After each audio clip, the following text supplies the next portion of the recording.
Alhamdulillahirabbil alamin. Wassalatu wassalamu ala sayyidina Muhammadin wa ala alihi wa ashabihi ajma'in. Amma ba'd. Rabbi shrah li sadri wa yassir li amri wa hlul 'uqdatam min lisani yafqahu qawli. Subhanaka la ilma lana illa ma 'allamtana innaka antal 'alimul hakim. La haula wa la quwwata illa billahil aliyyil azim.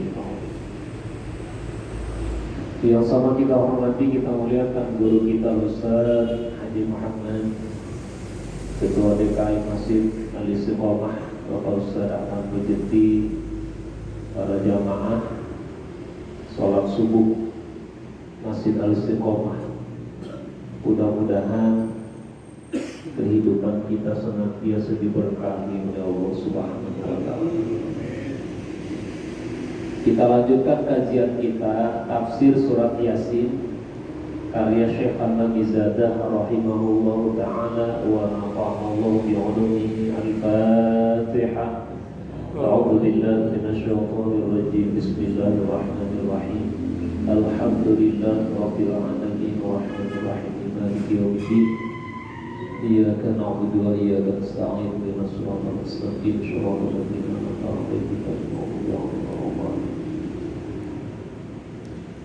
Bismillahirrahmanirrahim. Wa jaa'a min aqsal madinati rajulun yas'a. Wa jaa'a, dan telah datang min aqsal madinati, dari ujung kota. Aqsal Madinah. Jadi pada ayat yang lalu sudah kita kaji, sudah kita bahas bahwa utusannya Nabi Isa, ya, murid-muridnya Nabi Isa itu diutus, ya, 2 orang rasul ke negeri Antiokhia yang ada di Turki, ya. Kemudian 2 orang yang berdakwah ini, ya, tidak sanggup, ya, atau mendapatkan intimidasi, ancaman, ya, dari penduduk kota Antiokhia. Fa'azaz Nabi Salis, kemudian ditambah lagi yang ketiga, begitu juga, ya. Wajah, dan telah datang min aqsal madinati rajulun yas'a, telah datang seorang laki-laki dari penjuru kota, dari ujung kota yang jauh dari pusat kota Antiokhia. Yas'a, bergegas, ya, buru-buru, ya, sa'i yang kita laksanakan misalnya ketika melaksanakan sa'i, jamaah haji atau jamaah umroh, itu berlari kecil dari Safa ke Marwah, ya, dari Safa nih ke Marwah berapa kali? 7 kali. Itu dihitung nih, 1, 2, 3, 4, 5, 6, 7, ya. Mulainya di Safa, berakhirnya di Marwah, 7 kali, ya. Kalau berakhirnya di Safa, itu dipastikan salah ngitung, ya. Harus 7, selesainya di Marwah, ya. Itu lari-lari saja, sa'i namanya, ya. Wa huwa Habibun Najjar, ya. Kita ingat lagi kajian dulu, seorang laki-laki ini disebut, ya, namanya adalah Habibun Najjar. Najjar itu apa? An-Najjar itu tukang kayu, ya. Lelaki ini yang satu-satunya penerima dakwah muridnya Nabi Isa, ya. kita review lagi. Dulu utusannya Nabi Isa datang ke ujung kota, ketemu dengan Habib Najjar, ya kan? Ketemu dengan Habib Najjar, kemudian berdakwah, diterima sama Habib Najjar. Ya, karena dua orang Rasul ini telah menyembuhkan penyakit Habib Najjar.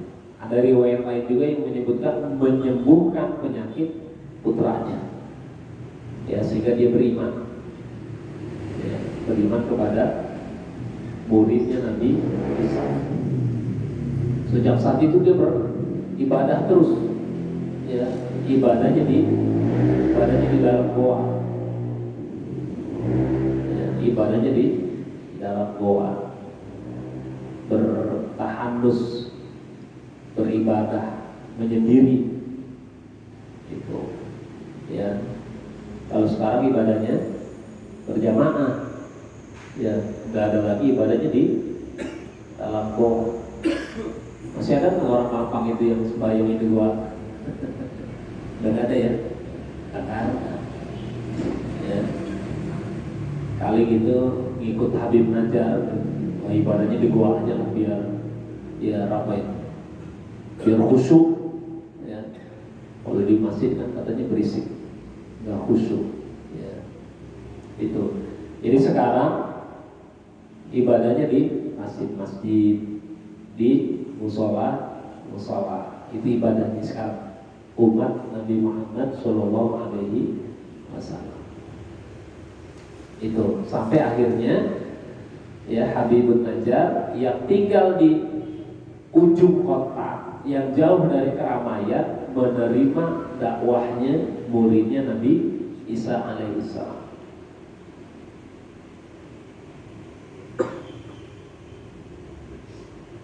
Wa qala Asadi kana qasaran wa qala Wahab kana rajulan ya'malu harir. Ada yang mengatakan ia tukang pahat, ada yang mengatakan apa itu tukang menjahit pakaian sutra itu.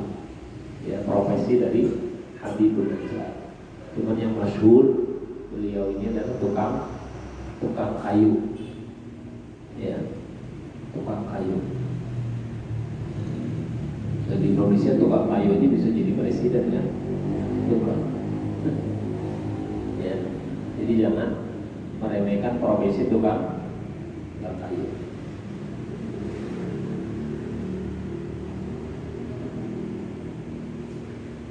Wa kana manziluhu inda aqsa babin min abwabil Madinah, dan adapun rumahnya itu di pintu kota.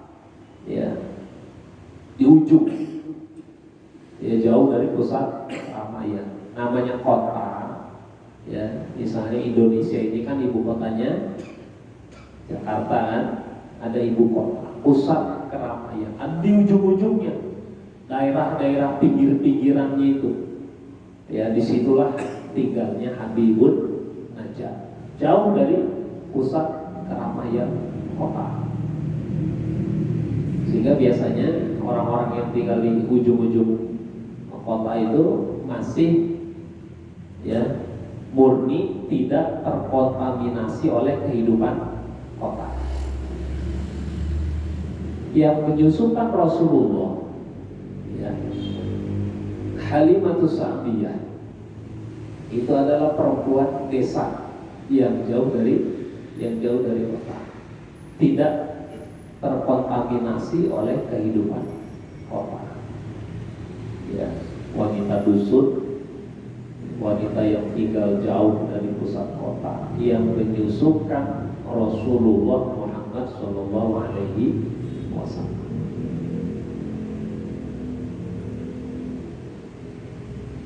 Wa kana rajulan dha sadaqatin yajma'u kasbahu idza amsa fayuqsimuhu nisfaini. Habibun Najjar ini terkenal orang yang suka bersedekah. Ya. Yajma'u kasbahu idza amsa, yang mengumpulkan hasil kerjanya itu ya, ketika sore hari.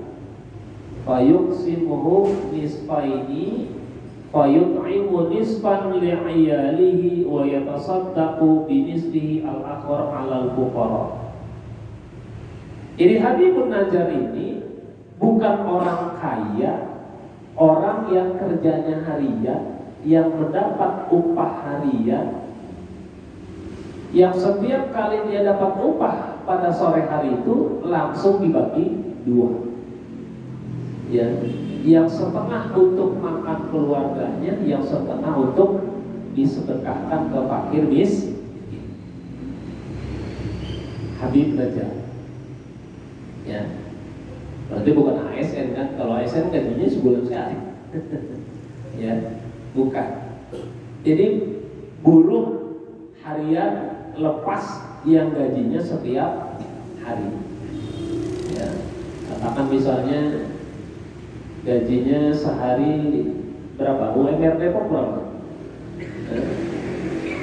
4 juta. 4 juta. 4 juta dibagi sebulan. Ya. Kira-kira sehari misalnya 100.000 ya.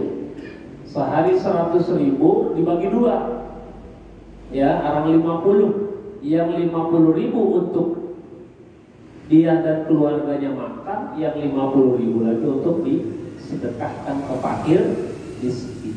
Itu setiap hari. Ya. Maka disebut Habibun Najjar itu ahli sedekah. Itu ya, ahli sedekah. Sehingga ketika kita bersedekah itu punya duit 100.000, jangan semuanya disedekahin. Ya, supaya dapat balasan yang lebih banyak lagi. Jangan begitu. Motivasi sedekahnya itu ya harus sesuai dengan tuntutan, ya, sesuai dengan tuntunan. Ya. Jangan duit 100.000 disedekahin semua dengan harapan cepat dapat balasan. Ya. Punya motor satu-satunya buat usaha, dijual, buat disedekahin. Misalnya kalau dengar ceramah gitu ya, sedekahin itu semuanya, motornya, ya mobilnya, ya rumahnya. Akhirnya itu semuanya dijual. Dia nggak punya apa-apa. Ya, itu. Jadi kalau mengikuti pola Habibun Najjar ini, ya setiap kali dapat duit, setengahnya untuk dia dan keluarganya, setengahnya lagi untuk fakir miskin. Maka dikenal dengan ahli sedekah. Gitu. Ya.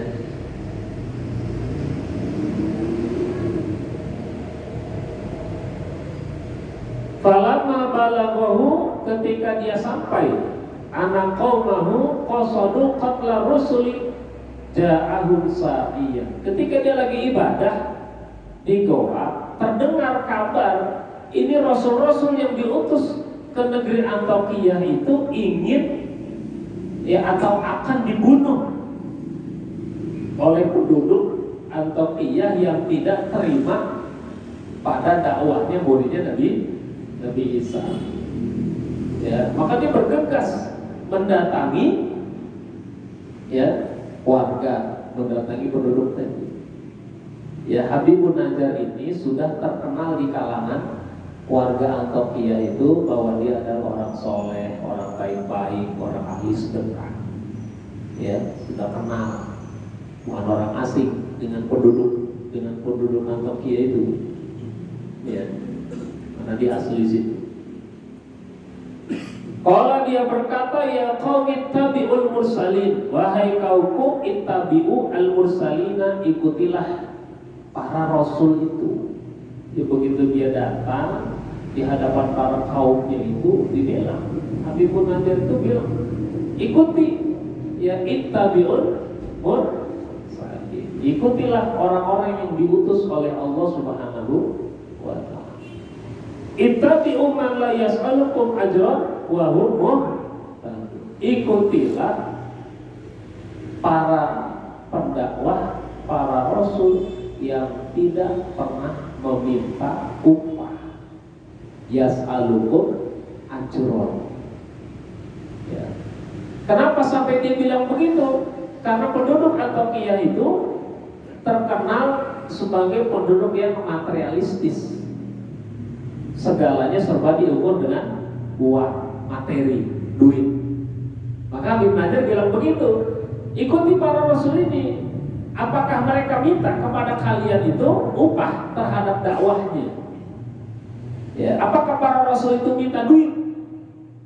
Ya, ketika dia berdakwah, ketika dia mengajak masuk Islam, beriman kepada Nabi Isa, beriman kepada Allah Subhanahu wa Ta'ala. Kalau mereka nggak minta, ikuti. Ya, karena semata-mata yang mereka lakukan, yang mereka dakwahkan itu adalah karena Allah, ikhlas karena Allah, tidak meminta tarif.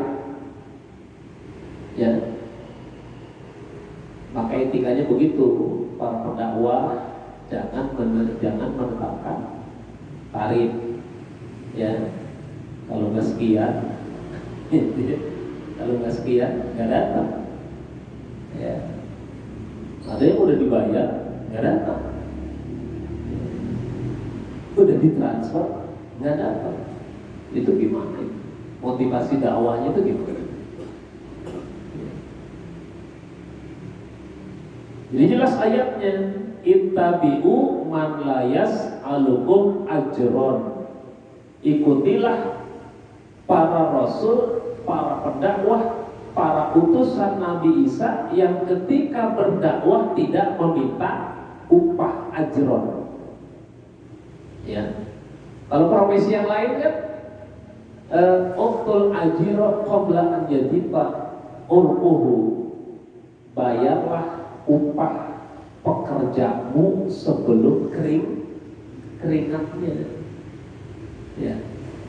Artinya seorang majikan atau seorang yang memiliki usaha ketika punya anak buah jangan menunda-nunda pembayaran upahnya.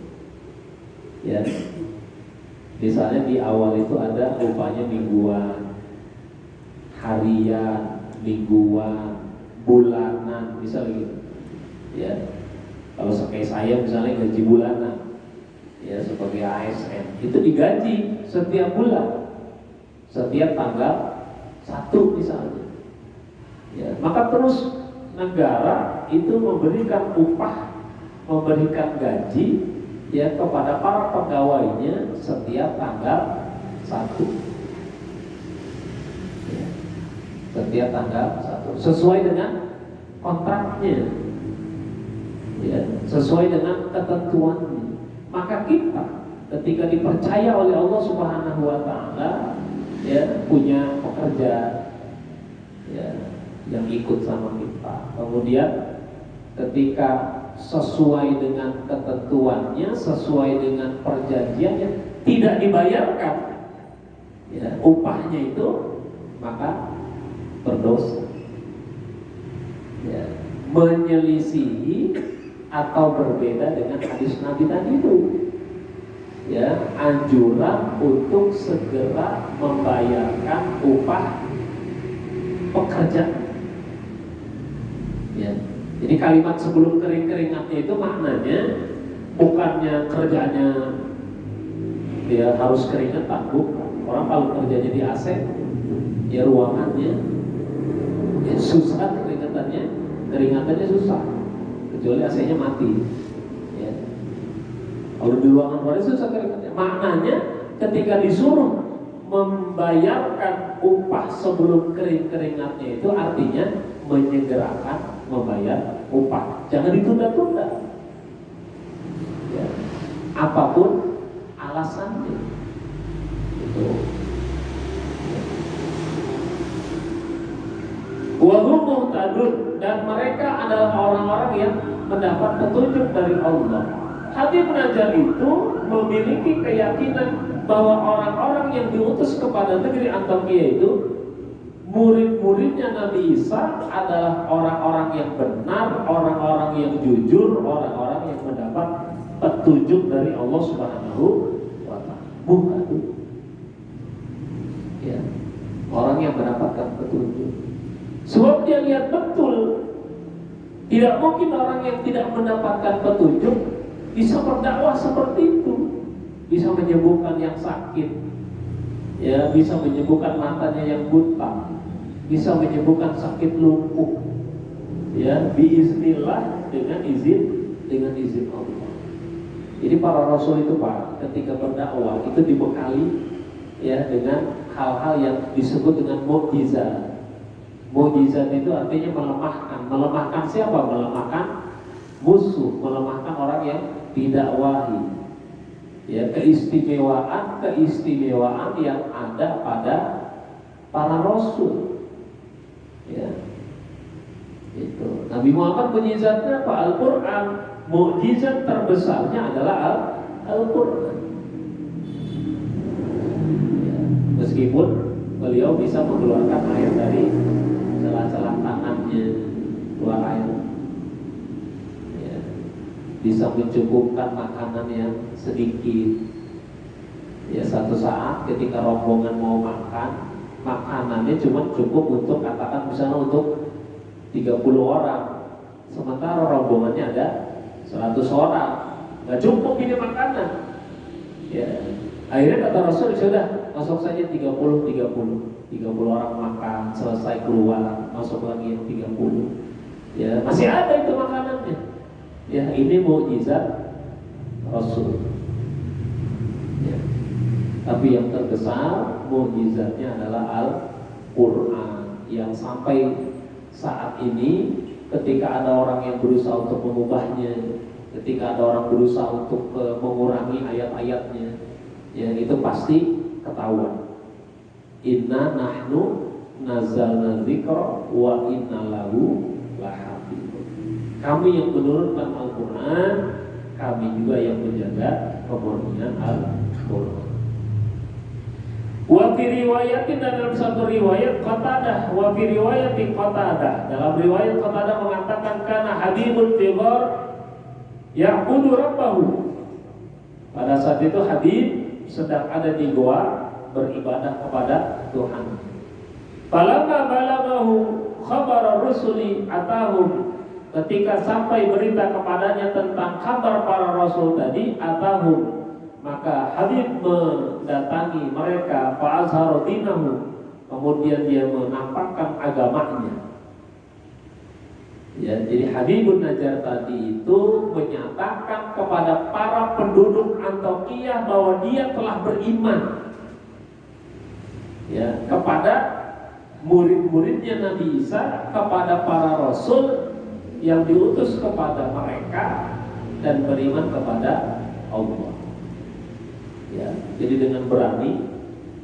Tadinya nggak ada yang tahu, ya, tidak ada yang tahu bahwa Habibun Najjar yang terkenal sebagai orang yang arif bijaksana itu telah beriman kepada Rasul yang diutus kepada mereka. Nggak ada yang tahu sampai akhirnya dia mengakui di depan, ya, penduduk Antioquia tadi itu bahwa dia telah beriman. Wa qala al-ayat wa qala Qatadah lamma intaha Habib ila Rasul wa qala lahum atas'aluna ala hadhihi risalah ajran. Qalulah. Ya. Habibun Najjar menanyakan kepada penduduk Antioquia, apakah ini para rasul minta upah? Mereka menjawab tidak. Walakin naqulu ittabi'u, faqala ya qaumi ittabi'ul mursalin. Ya, kami katakan ikutilah mereka. Ittaba'a yattabi'u itu artinya mengikuti. Ya, maka orang yang mengikuti disebut tabi'in, ya, atau tabi'un, jamaknya tabi'un, tabi'in, pengikutnya pengikut. Jadi kalau kita sering dengar ucapan tabi'in, itu artinya orang yang mengikuti. Zaman Rasulullah, zaman sahabat, ya, zaman tabi'in, tabi'in, terus ke bawah tuh. Ya. Mengikuti siapa? Mengikuti para sahabat. Tabi'in mengikuti para sahabat. Sahabat mengikuti Rasulullah SAW. Ya. sampai pada ulama sekarang. Ya, jadi sanadnya bersambung sampai pada Rasulullah Shallallahu Alaihi Wasallam. Ya, itu mengikuti. Namanya tabi'un. Jadi kata Habib bin Najjar, ittabi'u faqala ya qaumi ittabi'ul mursalin. Wahai kaumku, ikutilah para rasul itu.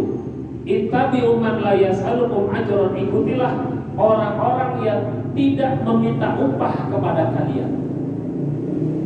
Ya.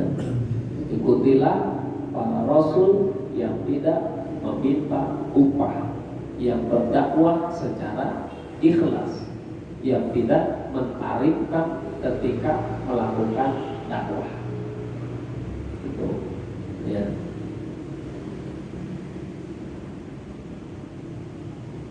Mungkin sekarang berubah apa ya, kondisi, ya, situasi.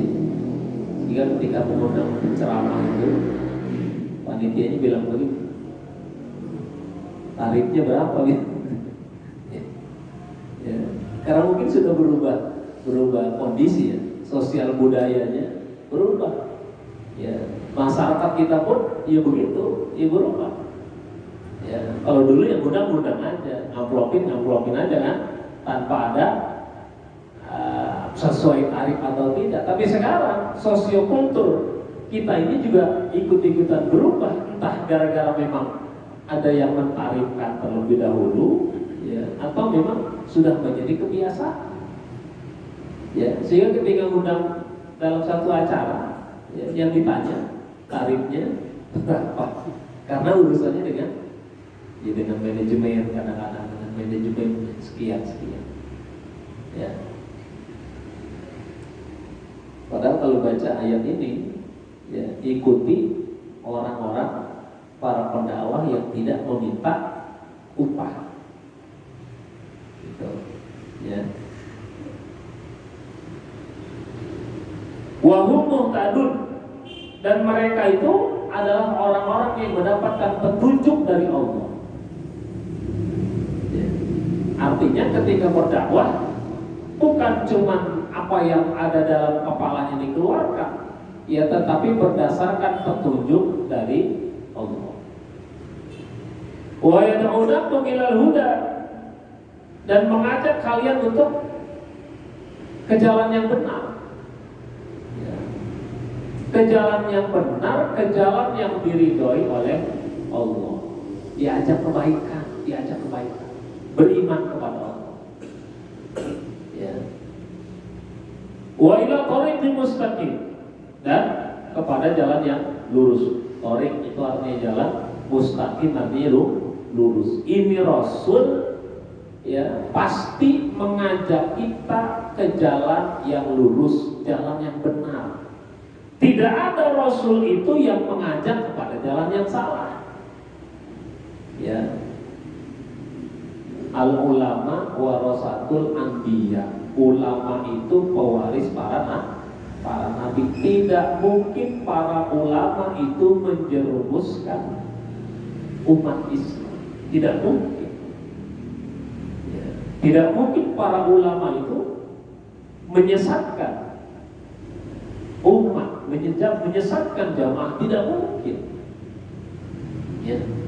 Sebab tadi sifat awalnya, sifat aslinya adalah mengajak orang-orang untuk menuju jalan Allah, thariqin mustaqim, jalan yang lurus.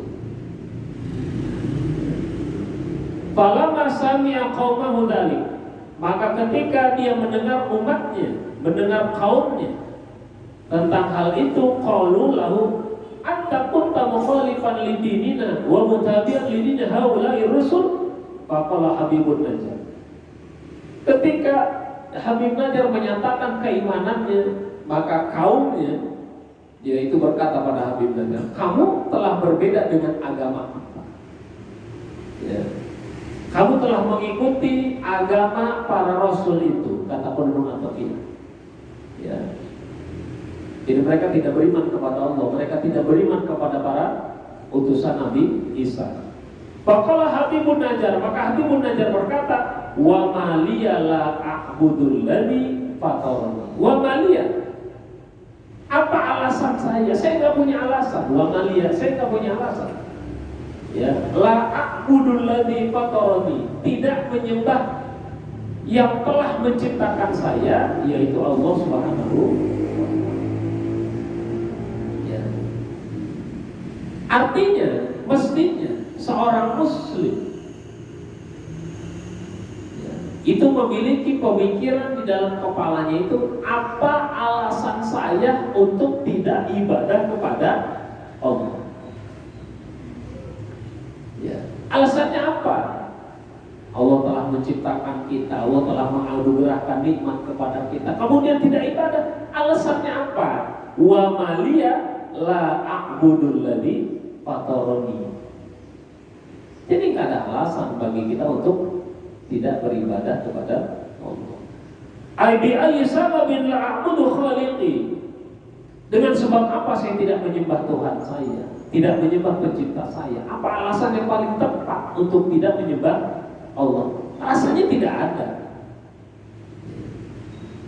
Tidak ada satupun alasan untuk tidak menyembah Allah yang telah fatoroni, menciptakan saya. Wa ilaihi turja'un, dan kepadanya nanti kalian akan kembali. Ya, kayak tertulis di kurung batang itu di kainnya, inna lillahi wa inna ilaihi roji'un. Roji itu kembali. Kita ini semua, kita ini milik Allah. Ya, dan kepada Allah nanti kita akan roji'un, kembali semua kembali kepada Allah. Ya. Nah, pada saat kembali kepada Allah dalam keadaan tidak pernah ibadah, tidak menyembah Allah, betapa malunya kita di hadapan Allah. Betapa hinanya kita di hadapan Allah manakala kita kembali kepadanya dalam keadaan tidak sholat, tidak ibadah. Ya, apa yang mau kita katakan di hadapan Allah ketika kita kembali, ya, dalam keadaan tidak pernah ibadah kepada Allah? Betapa malunya kita sebagai hambanya yang telah diberikan nikmat iman, nikmat Islam, nikmat sehat walafiat, tapi tidak ibadah. Ya. Aituraduna indal ba'si fayujazikum bi'amalikum. Artinya kalian akan dikembalikan nanti pada hari pembangkitan, Yaumul Ba'as. Ya, begitu kita masuk kubur, nanti dibangkitkan dari kubur, dibangkitkan. Ya. Fayujazikum bi'amalikum, maka kalian akan dibalas sesuai dengan amal ibadah yang telah dilakukan. Ya.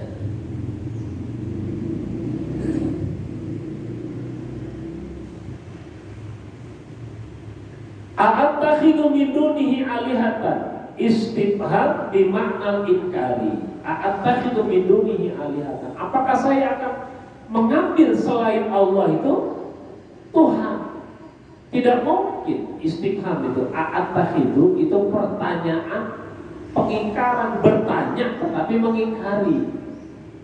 Maksudnya begini, apa mungkin saya itu menjadikan yang lain itu sebagai Tuhan, padahal Allah adalah satu-satunya Tuhan yang telah menciptakan manusia.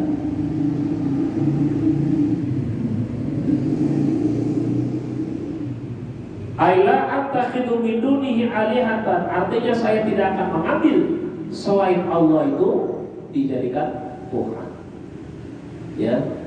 In yuridnir rahmanu bidurrin, kalau Allah berkehendak bidurrin, dur itu artinya bahaya. Kalau Allah menghendaki bahaya kepada saya, la tughni anni syafa'atuhum syai'an. Ya, kalian tidak bisa menolong. Ya.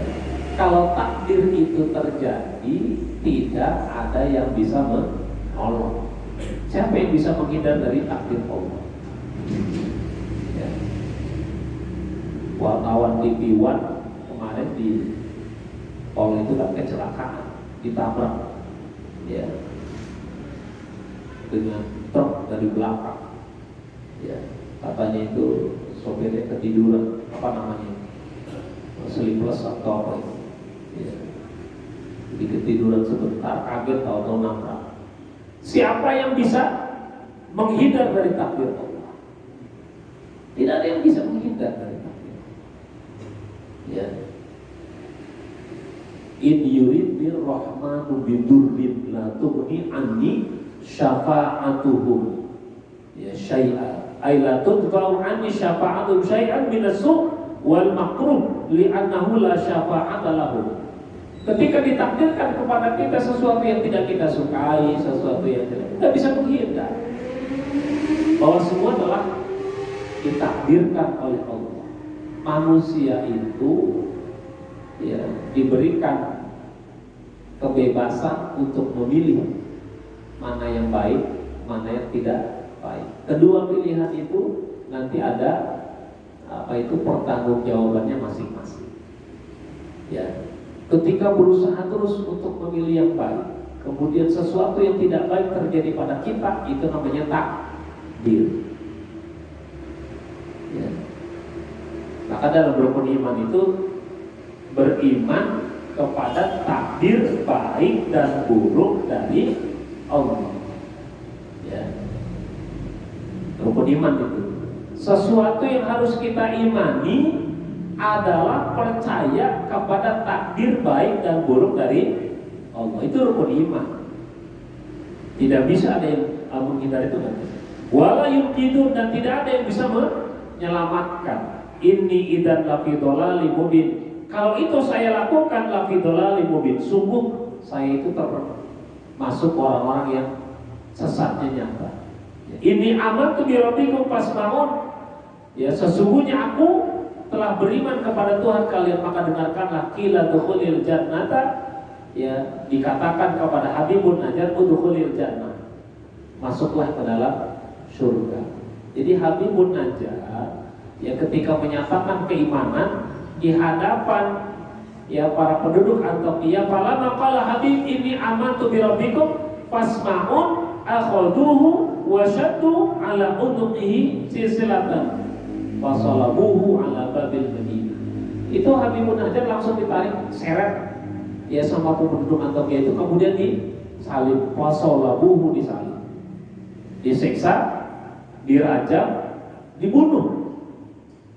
Ketika dalam sakaratul maut, di dalam satu riwayat disebutkan Habibun Najjar itu diperlihatkan oleh Allah tempatnya di dalam surga. Ketika dia disiksa sama penduduk Antakya, apa yang dia katakan? Ya, sama seperti yang Rasulullah ketika ya dilemparin batu sama penduduk Taif sampai giginya patah.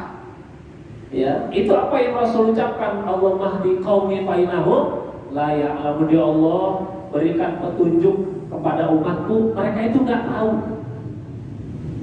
Padahal malaikat Jibril itu sudah mau membalikan itu kota Taif, tapi Rasul cegah, jangan. Ya, aku ingin di antara mereka, apa keturunannya, apa cucunya, ya itu ada yang beriman kepada Allah. Ya, sekarang mereka semua beriman kepada Allah. Habib Najjar juga begitu. Ketika disiksa, yang dia doakan supaya mereka mendapat petunjuk dari Allah Subhanahu wa taala, kemudian diperlihatkan surga untuk Habibun Najjar. Ya.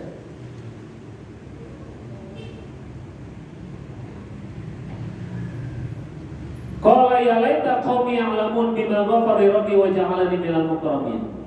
Habib Najjar pengen kaumnya itu mengetahui apa yang dialami oleh dia, diampuni oleh Allah, diberikan tempat yang mulia, dosa-dosa yang sebelum dia beriman kepada Allah itu diampuni. Ya. Jadi kalau ada orang non muslim ya dari kecil sampai usia 40 tahun, pas usia 40 tahun masuk Islam, maka dari usia sebelum dia masuk Islam itu dosa-dosanya diampuni oleh Allah. Ya, begitupun Habibun Najjar, diampuni itu dosa-dosanya yang lalu. Ya, wa ja'alani minal mukramin, dan menjadikan aku sebagai orang yang dimuliakan. Ya. Wa ma anzalna ala qawmi min ba'dihi min junnin minas samai wa ma kunna munzilin. Ya. Wa ma anzalna ala qawmi min ba'dihi, dan tidak kami turunkan atas kaumnya setelah kematiannya min junnin minas sama, tentara dari langit. Allah tidak menurunkan tentaranya dari langit untuk menyiksa ya penduduk Antokia yang tidak mau beriman kepada Allah. Ya, wa ma kunna munzilin, kami tidak menurunkannya. Ya, in kana illa sayhatan wahidatan fa idahum khamidun. Ya, melainkan hanya satu kali teriakan, yakni soha Jibril alaihi salam ya bi amrina sayhatan famatu jami'an. Jadi azab penduduk Antokia itu yang tidak mau beriman kepada Allah, azabnya apa? Malaikat Jibril berteriak satu kali teriakan, famatu jami'an, mereka semua mati. Ya. Kalau umat terdahulu begitu Pak, tidak beriman kepada Allah langsung diazab, langsung turun azab. Ya, ada yang hujan batu, ya ada yang gempa bumi dan lain sebagainya. Tapi umat Nabi Muhammad tidak seperti itu. Ya. Jadi karena mereka tidak mau beriman kepada para rasul, tidak mau beriman kepada Allah, jadilah malaikat Jibril diperintahkan oleh Allah untuk memusnahkan mereka dengan satu kali teriakan. Jibril udah sekali teriak habis. Ya. Jadi penduduk Antokia itu azabnya mati ketika mendengar teriakan malaikat Jibril. Wallahu a'lam bishawab. Demikian hadirin sekalian kajian kita ya, sampai in kanat illa sayhatan wahidatan fa idahum khamidun. Wallahu a'lam bishawab. Al-Fatihah. A'udzu billahi minasy syaithanir rajim. Bismillahirrahmanirrahim. Alhamdulillahi rabbil alamin. Ar-Rahmanir Rahim. Maliki yaumiddin. Iyyaka na'budu wa iyyaka nasta'in. Ihdinas mustaqim. Shiratal ladzina an'amta 'alaihim ghairil maghdubi 'alaihim waladdallin. Wa qad yaqulu ya arhamar rahimin yarhamnallahu bi haqqil Fatihah wa bi sirril Fatihah wa bi mu'jizatil Fatihah wa bi barakatil Fatihah. Ya farijal ham ya kashifal gham ya man li'abdihi yaghfir wa yarham. Allahumma ighfir li ummati sayyidina Muhammad. Allahumma arham ummati sayyidina Muhammad. Allahumma ighfir ummati sayyidina Muhammad. Allahumma ighfir ummati sayyidina Muhammad. Allahumma faqihna fid din wa 'allimna at-ta'wil. Allahumma faqihna fid din wa 'allimna at-ta'wil. Allahumma faqihna fid din wa 'allimna at-ta'wil. Da'wa fiha subhanakallahumma tahiyyatun fiha salam wa akhiru da'wahum alhamdulillahi rabbil alamin. Assalamualaikum warahmatullahi wabarakatuh.